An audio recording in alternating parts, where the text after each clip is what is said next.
Assalamualaikum warahmatullahi wabarakatuh. Nice to see you, students. Pada kesempatan kali ini, saya akan membahas materi tentang the nature, characteristics, and functions of language. Jadi hakikat, karakter, dan fungsi bahasa. Nah, yang pertama, Yang pertama yaitu the nature of language. Jadi menurut Khair itu dalam bukunya yang ini ya, sosiolinguistik, menyebutkan bahwa bahasa itu adalah sebuah sistem. Apa yang dimaksud sistem di sini yaitu kaidah atau aturan. Jadi semua bahasa itu punya aturan masing-masing, punya kaidah sendiri-sendiri. Sorry, suara saya agak lain ya karena ada gangguan. Jadi meskipun antara bahasa yang satu dengan bahasa yang lain mungkin berbeda, misalnya saja bahasa Inggris dengan bahasa Indonesia ya yang berbeda susunannya, tetapi setiap bahasa ini memang punya independensi atau kebebasan dalam kaidah dalam bahasa itu juga ya, kaidah dalam bahasa itu. Seperti itu. Nah, disebutkan di sini apa yang dimaksud dengan sistem. Yang pertama yaitu bersifat sistematis. Ya. Nah, di dalam buku ini yang dimaksud dengan sistematis, bahasa itu tersusun menurut suatu pola tertentu, tidak tersusun secara acak. Dan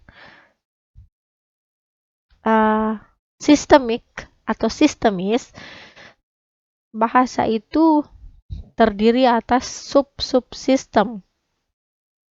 Jadi misalnya kalau bahasa Inggris dan semua bahasa ya, ada fontnya, bunyi, ada morfologinya, yaitu apa yang tertulis ya, ada maknanya, ada strukturnya. Ya, seperti itu. Jadi itu yang dimaksud dengan sistemik. Tadi sistematik itu maksudnya terdiri atas kaidah. Bahasa itu merupakan kumpulan dari pola-pola yang tertentu, bukan acak, yang memiliki makna. Sistemik ya terdiri atas beberapa subsistem ya, seperti subsistem bunyi, subsistem morfologi, subsistem makna ya, dan subsistem strukturnya, yaitu atau bisa juga disebut sintaksisnya. Kemudian unik di sini yang dimaksud dengan unik, setiap bahasa memiliki ciri tersendiri ya, yang tidak bisa dimiliki oleh bahasa lain atau yang tidak dimiliki oleh bahasa lain. Seperti itu ya. Nah, kemudian universal, berarti di sini universal semua bahasa pasti punya kaidah ya, jadi sifat keuniversalitasannya itu ada.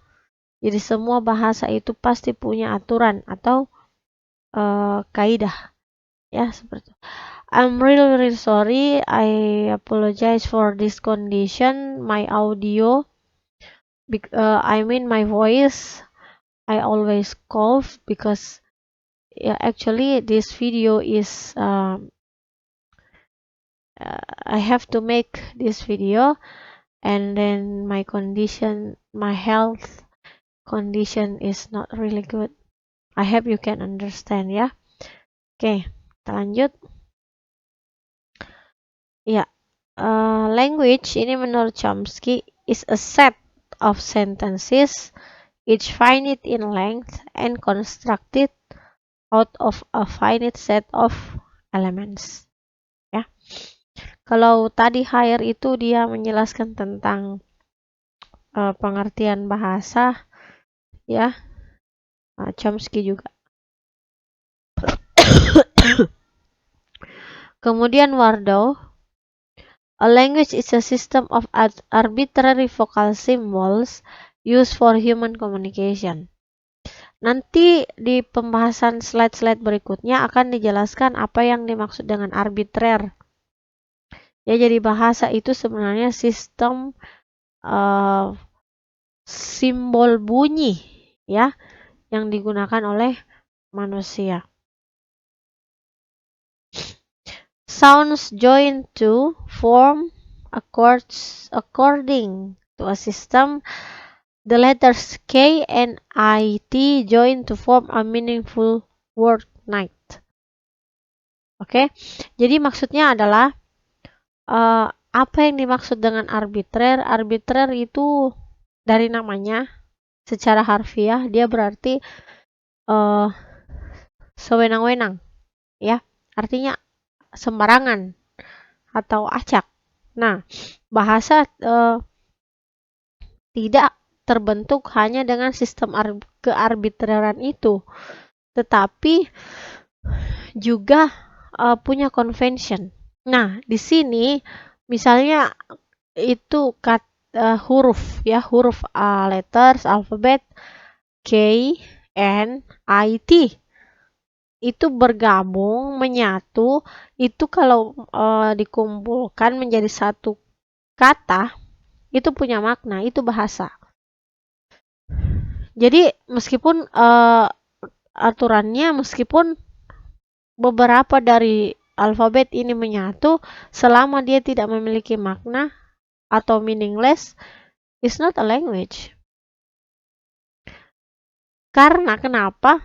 Semua orang harus tahu artinya. Nah, disitulah gunanya convention. Setelah arbitrer, ya, berkumpul semua huruf-huruf ini tadi, menyatu, punya makna. Makna inilah yang dipahami oleh semua orang atau penuturnya. Ya, seperti itu.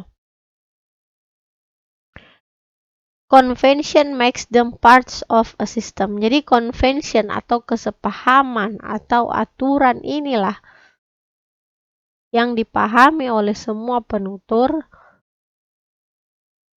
Itulah yang dinamakan bahasa. Ya. Misalnya lagi kata ball. Ya, B-A-L-L. Nah, itu kan kalau dari segi hurufnya B-A-L-L, bagaimana kalau itu punya arti kan? Punya makna, punya objek yang dirujuk. Itu nyata berarti itu adalah bahasa. Bagaimana kalau B-L-A-L? Itu tidak bermakna apa-apa. Atau B-L-L-A, atau yang diacak lah pokoknya bagaimana dari keempat alfabet tadi. Tapi kalau bagaimana ya, dibentuk bagaimanapun, kalau dia tidak memiliki makna, itu bukan bahasa, ya. Oke, jadi lanjut. Yang kedua yaitu karakteristik bahasa. The characteristics of language.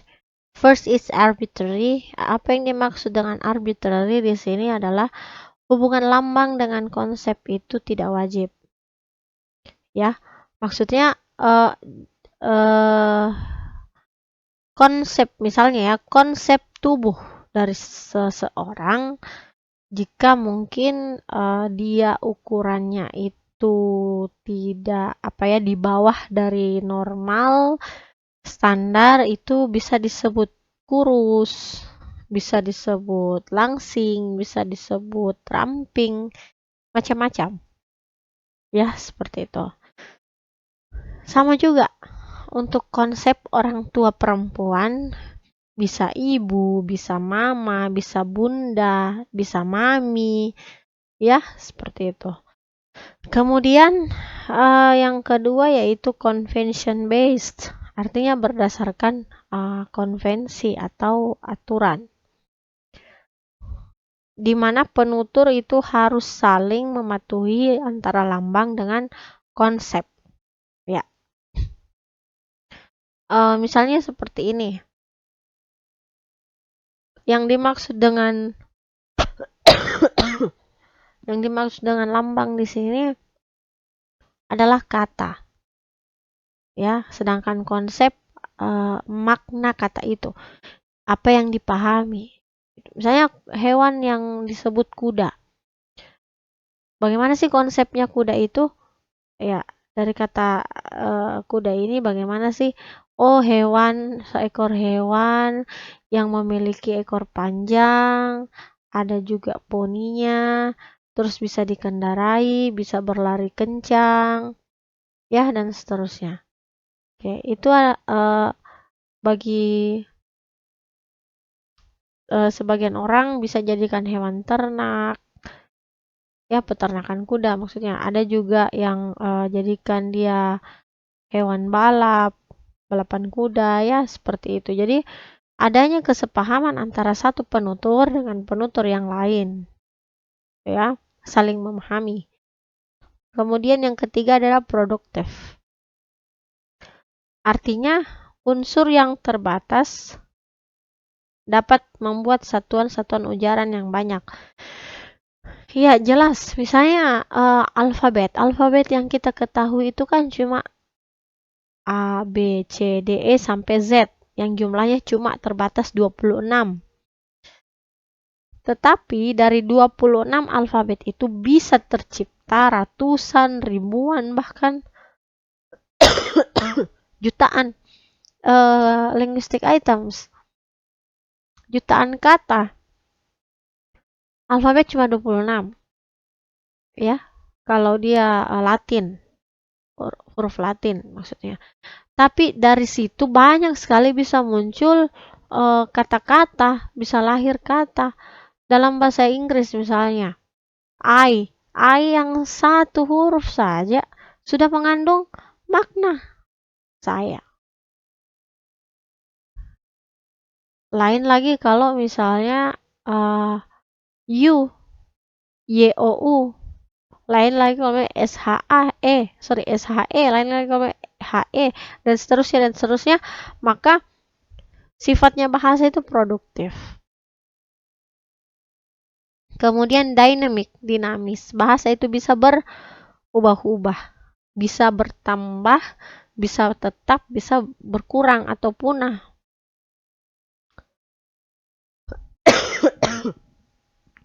Misalnya kalau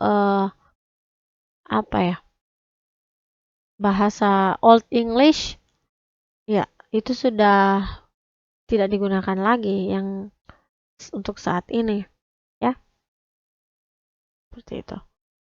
Jadi ada bahasa itu bisa tetap, bisa hilang, dipengaruhi oleh generasi penuturnya.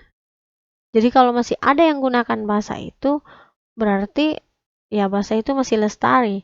Tapi kalau sudah penutur aslinya sudah tidak ada, sisa generasi berikutnya itu pun tidak mempelajari pewarisan bahasa itu, bisa saja hilang, ya.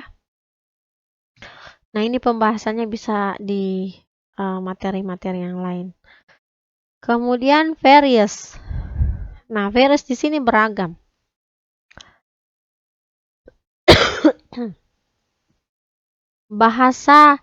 Ragam bahasa yang dimaksud di sini, ya. Misalnya Bugis. Bahasa Bugis. Bahasa Bugis ini punya ragam. Bahasa Bugis Bone, bahasa Bugis Maros, bahasa Bugis Sinjai, dan seterusnya. Bahasa Bugis Pangkep, dan seterusnya. Meskipun induknya adalah Bugis. Bahasa Bugis yang dipakai orang Bone dengan orang Maros misalnya, ya karena ini dari segi apa ya? Apa namanya ya? Lingkungan ya, memang berdekatan, tapi tetap ada perbedaan.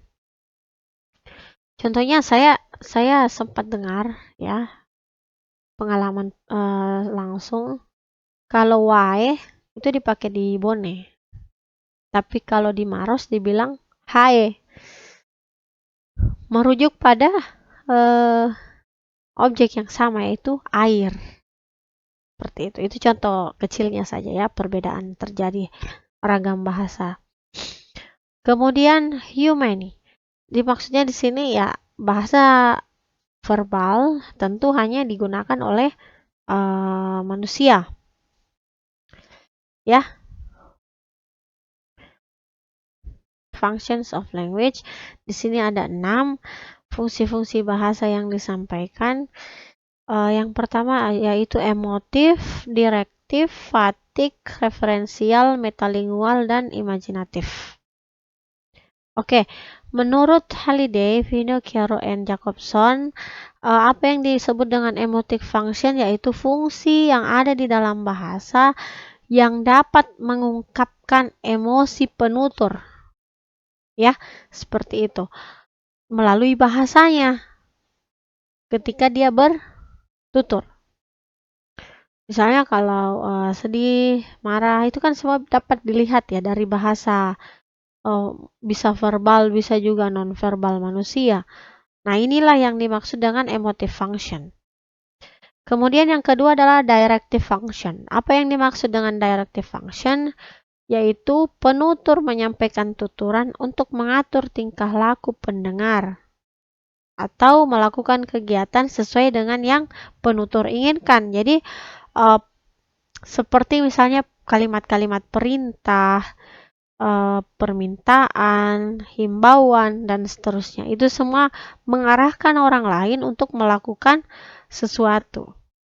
Itu yang dimaksud dengan direktif, direct, ya, seperti itu. Menyuruh, memerintah, meminta, ya, seperti itu. Kemudian fatigue. Nah, fatigue ini salah satu fungsi yang seperti kalau bahasa awam disebut basa-basi. Ya. Tujuannya yaitu untuk mempererat atau menjalin hubungan sosial di antara masyarakat. Ya. Misalnya ya sapaan seperti itu. Pamit, menanyakan keadaan sanak keluarga ya. Nah, fatigue juga bisa disertai dengan unsur paralinguistik atau body language, bahasa-bahasa tubuh. Misalnya kayak melambai, senyum, ya, menggerakkan tangan, dan seterusnya. Ya, seperti itu. Nah, inilah yang disebut dengan fatigue. Kemudian berikutnya adalah referential function. Bahasa digunakan untuk membicarakan objek atau budaya atau peristiwa yang ada di sekeliling penutur. Ya, ini juga bisa referensial, artinya ada yang dimaksud, ada yang dirujuk di dunia nyata. Ya, ada yang dirujuk, referensial seperti itu. Ya. Kita merujuk pada satu objek tertentu atau peristiwa tertentu. Itu yang disebut dengan fungsi referensial. Kemudian fungsi metalinguistik, ya, bahasa digunakan untuk membicarakan bahasa itu sendiri. Misalnya pada buku-buku pembelajaran bahasa Inggris, pakai bahasa Inggris. Ya. Monolingual dictionary. Kamus yang monolingual artinya mendefinisikan kata itu menggunakan satu kata dalam bahasa Inggris diberikan definisi menggunakan bahasa Inggris juga. Itu disebut metalinguistic function. Ya, seperti itu. Kemudian imajinatif. Fungsi imajinatif yaitu yang ada di dalam bahasa. Bahasa itu bisa menyampaikan ide, pikiran, perasaan oleh penutur. Ya, yang sebenarnya cuma berupa hayalan, oke, atau imajinasinya saja. Makanya namanya imaginative function. Misalnya dongeng, ya, seperti itu, cerita-cerita fiktif. Oke, ini adalah referensi yang saya gunakan. Saya sangat-sangat memohon maaf kepada viewer ataupun student saya karena banyak gangguan suara, yaitu batuk dari diri saya sendiri gangguannya ya, batuk. Oke, semoga pada pertemuan berikutnya sudah kembali sehat seperti semula. Mohon doanya ya.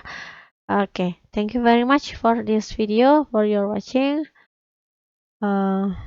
Assalamualaikum warahmatullahi wabarakatuh and see ya. Bye bye.